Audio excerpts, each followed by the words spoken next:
I want you to watch this short video and think about the emotions that it makes you feel.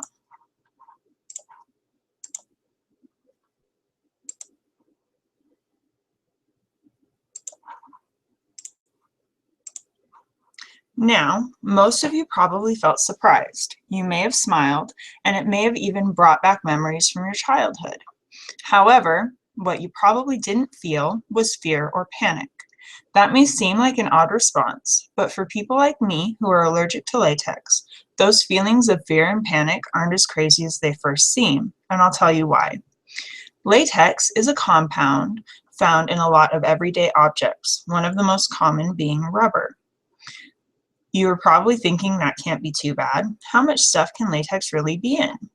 It will surprise you the number of things that you use and touch every day that could send someone like me with a latex allergy to the hospital, or at the very least cause a reaction. Right now, there's no known cure to latex allergies, and they can be life-threatening. This is why it's referred to as a chronic disease, and why being aware of it is so important. There are two major reactions that a person with a latex allergy can have when they encounter it. Those are anaphylaxis and asthma. Anaphylaxis is an acute allergic reaction to an antigen, in this case, latex. The symptoms include difficulty breathing, itching, swelling, usually in the face or mouth area, hives, coughing, vomiting, dizziness, passing out, and even death. Depending on the severity of the symptoms, there are several treatments. For severe cases, you use an EpiPen, which injects the user with epinephrine. This narrows the blood vessels and opens the airways in the lungs, allowing the user to start breathing, or it lessens the itching and swelling. And again, it usually involves a trip to the emergency room after you are injected.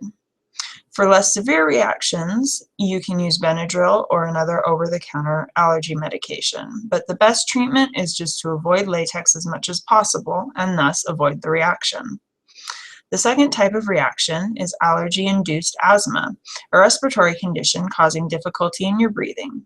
In the beginning, this type of reaction is usually only brought on by airborne latex particles, like the particles that go into the air when a balloon pops. But it can lead to regular asthma that can be triggered by strong scents, such as smokes or perfumes.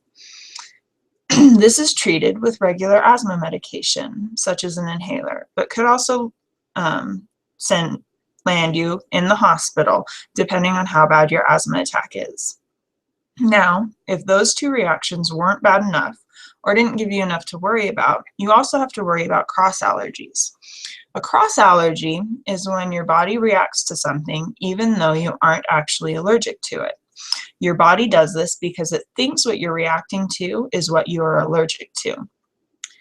With latex, there are a whole lot of foods that may cause a cross reaction if you eat them.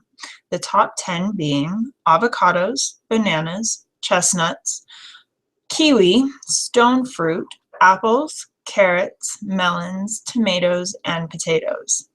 The reaction from a cross allergy can be pretty much the same as an actual allergy, and they are just as dangerous and severe.